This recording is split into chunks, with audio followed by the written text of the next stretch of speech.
Hi everyone, Spider-Man 1991 here to talk about my comic reviews for the week. Alright, first off for Marvel, the conclusion to the Amazing Spider-Man FF team-up. Or, well, I guess I should say first mission, since it's not really team-up, seeing as how Spidey's an official part of the team. Where last left the FF, they were dealing with the Sinister Six. So, while the kids take care of Mysterio's army of fake zombie pirates, the main 4FF are dealing with the Sinister Six, and Spidey's having a hard time keeping up with the chameleon since he lost his spider sense. During the fight though, it seemed the thing is easily kicking Rhino's ass, and all of a sudden, when Mr. Fantastic's taking on Dr. Octopus starts to grow extra mechanical arms. But during the fight though, Sue Storm figures out that that only Mysterio and Chameleon are the real Sinister Six, parts of the Sinister Six present. The rest, Sandman, Dr. Octopus, Rhino, and Electro, they're all robots designed by Mysterio. So, with that in mind, the FF isn't able to hold back and take care of them all. But during the fight, though, the 4 members that were replaced by robots are breaking into the Baxter building. And back in the Caribbean, the machine that the Sinister Six built to sort of all hack reality and stuff is starting to allow the FF to switch between alternate versions of themselves, such as Sue getting Johnny Storm's power, and Ben getting Mr. Fantastic's power, and Spider-Man wearing a costume that looks like Spider-Woman's.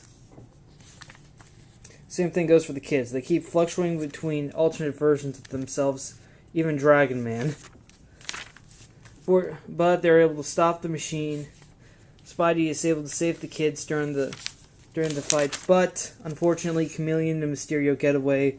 Spider-Man's a little angry and down on himself, but the FF sort of boost him up, tell him to get okay with it, be alright with it, because if he did go after them, then the kids probably wouldn't have been safe, and that he did a good job. So that's a nice ending here for this little adventure, where Spidey doesn't always have to end off with that note where he's always depressed, like, oh jeez, I saved the day but the criminals got away, damn it. Fortunately, he has the FF to sort of give him a positive boot, be there for him, and get his back, and have his back when the Sinister Six re-emerge. And Peter goes back to New York. He's able to convince Carly to just trust him on when he says he has to do stuff that's for his job that's a secret, such as being Spider-Man and working for the FF. And also when Carly tells him about the tattoo she got, she didn't get the Osborn tattoo. She instead got the Spidey tattoo. A Spidey tattoo, just because. And of course Peter's all okay with it, so that's where our story ends for them. And we get another 2-page teaser another 2-page little mini story called Infested, which is a prelude to Spider Island coming out this summer, and the conclusion to the Amazing Spider-Man Ghost Rider team-up. Alright, now then. Amazing Spider-Man 660. This is amazing. It's really fun seeing Spider-Man being a part. It's good that we can have sort of 2 books for the FF now, just to give Spidey a usual break from being in New York, fighting his own villains, instead having a strange adventure with the FF, and in this case sort of interacting with his own life with the Sinister Six now. This is pretty fun, and it's like a classic FF's Fantastic Four story. The conclusion, though, with Carly, I kind of like it. It wasn't really that exciting, but I can live with it, I guess. But the backup stories, yeah, those were just teasers for like the Ghost Rider series coming out and the Spider Island. That's all. And yeah.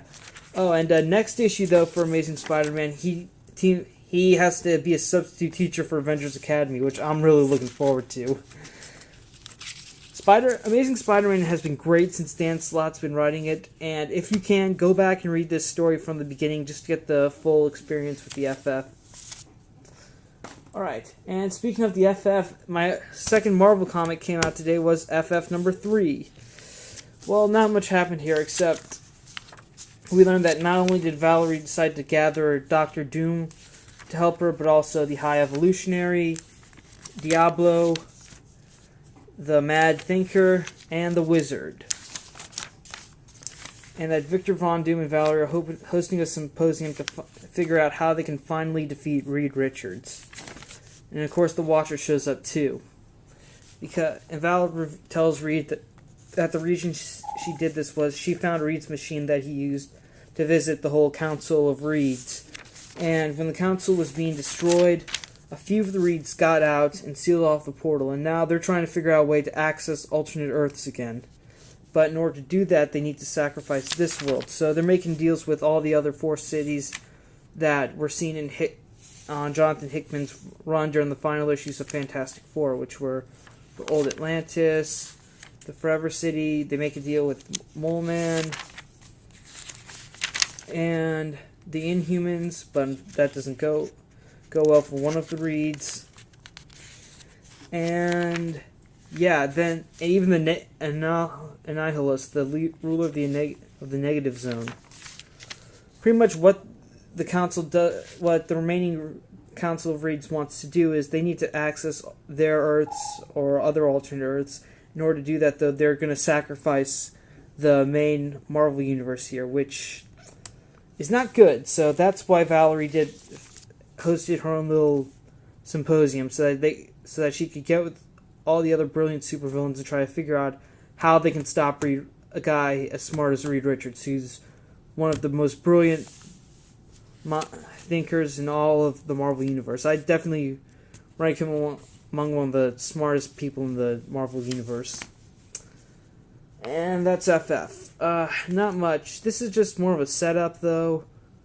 Interesting to see that it did sort of seem like that with the Council of Reeds, that when they first appeared, when I first read them, they were sort of, I don't know, they kind of it seems like they listen to logic more than heart for saving the world, that they choose to save the world only for take only the logical decisions with saving the world and not worrying about anyone else, innocent lives and stuff. And our teaser here at the end is that there will be the War of the 4 Cities will happen. So yeah, hopefully whatever happens in FF will be worth it, and we can get awesome story, and whatever happens will be awesome. Okay. All right. Now that Marvel's done, time for DC, and again, only 2 comics from DC, just like Marvel.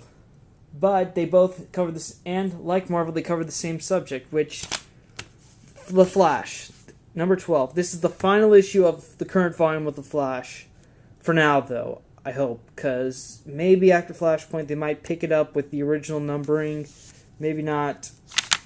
I'm not sure. We'll have to wait and see. But for the present, Professor Zoom attacks Barry's friend in the crime lab, Patty. But then, while Barry's dealing with Flash is dealing with an alternate Barry Allen called Hot Pursuit, who detects that Bart's a time anomaly, and he tries to send him back to the future, but Barry won't allow it. But then Hot Pursuit figures out that Bart isn't the time anomaly, and Kid Flash and Flash follow him, and they meet Zoom.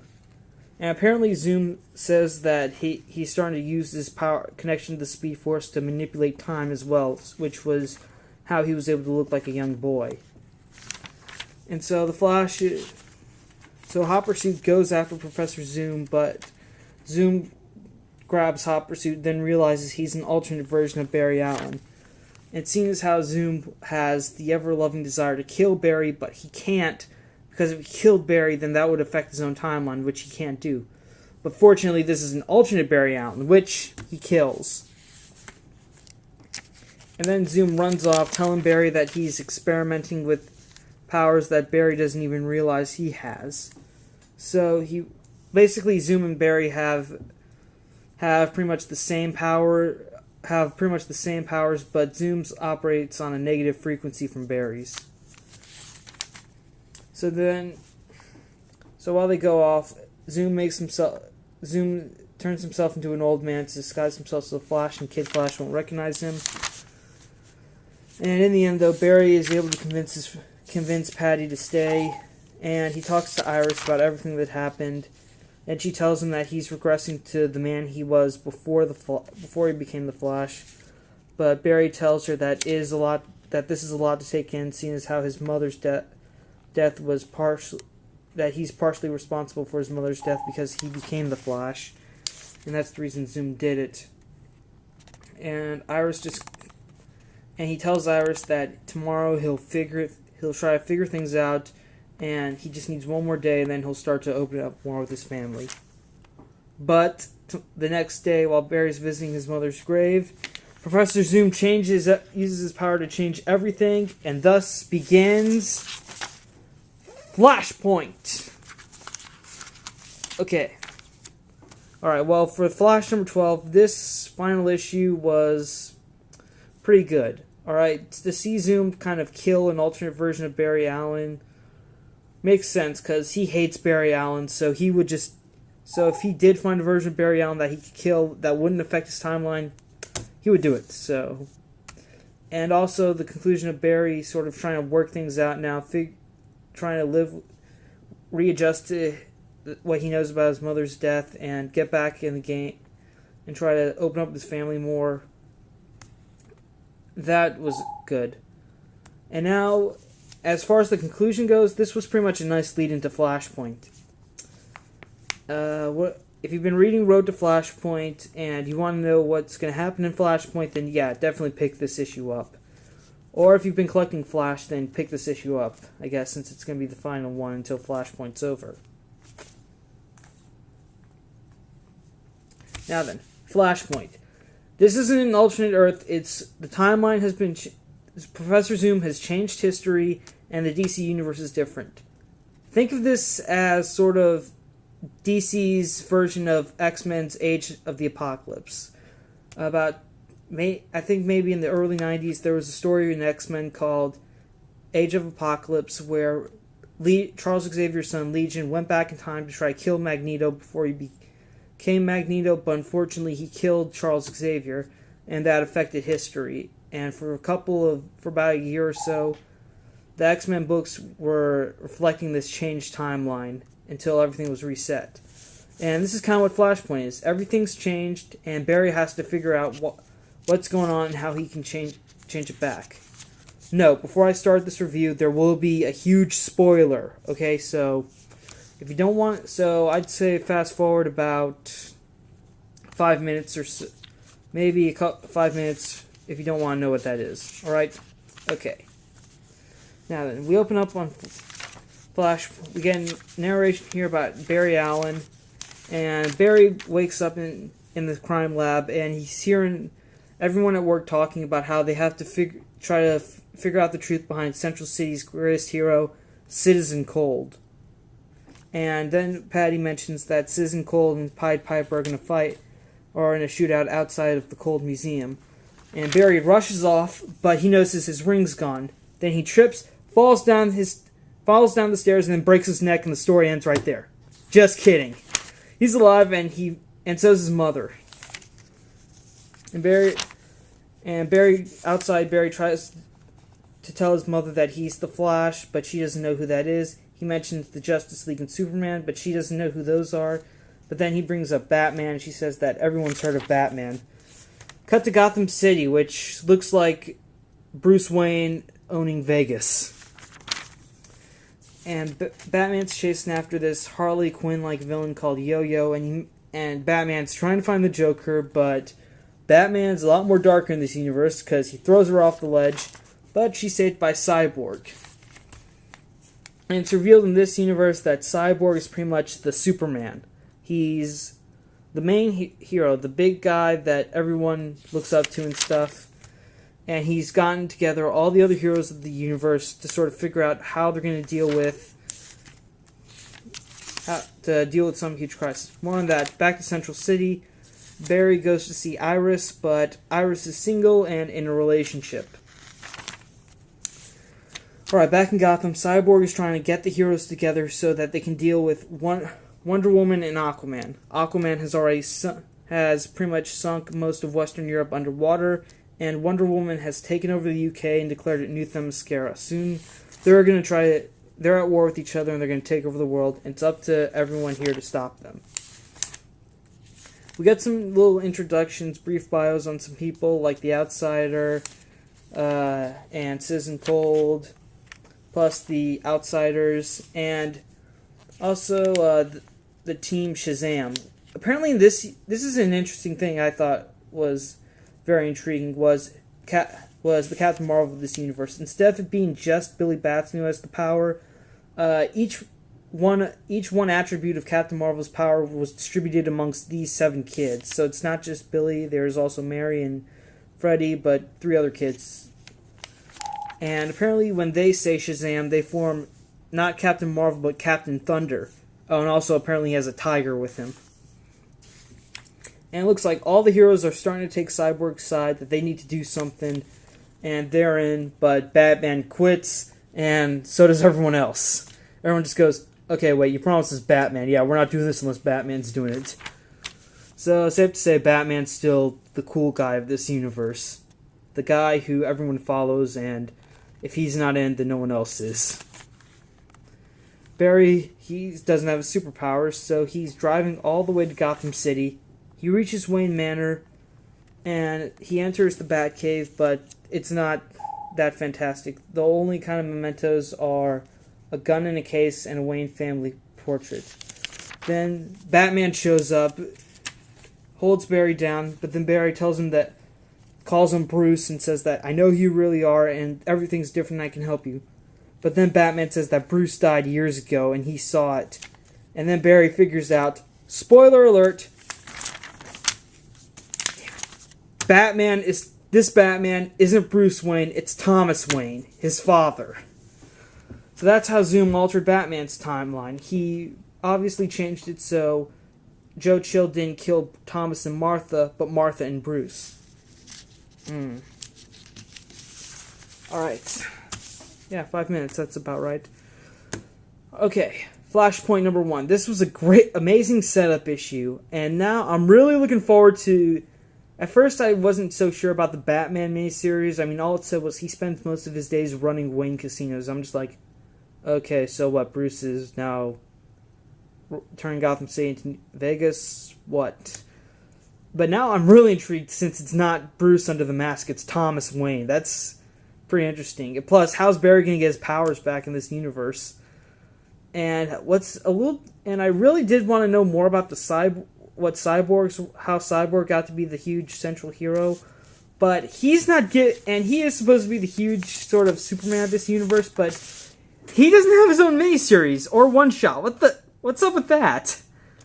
And again with Shazam, the kid being 6 kids instead of just 1 kid having all the power. Wonder why that.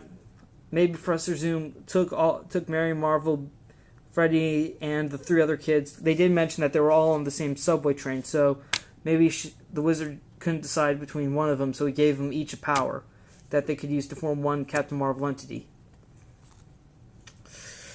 Alright, in conclusion, I would have to say that Flashpoint is amazing. This is a great setup issue, and I really look forward to what Jeff Johns has in store for the rest of the story. Alright, concluding thoughts. Flashpoint number 1, amazing, great setup. The Flash, number 12. Nice conclusion, nice lead into Flashpoint. Make sure you read Flash number 12 before Flashpoint. Cannot stress that enough. And Marvel, FF number 3. Great setup to what's going to happen to what's going on with the Council of Reeds and what their big plan is, and how the Future Foundation plans to stop them by using their enemies. And Amazing Spider-Man. If you love Spidey, if you love the classic Fantastic Four adventures, then you'll love this. And Comic of the Week would have to be Flashpoint number 1. That is my Comic of the Week. Alright, and that's the end of my review. Spider-Man 1991 saying, see you next week.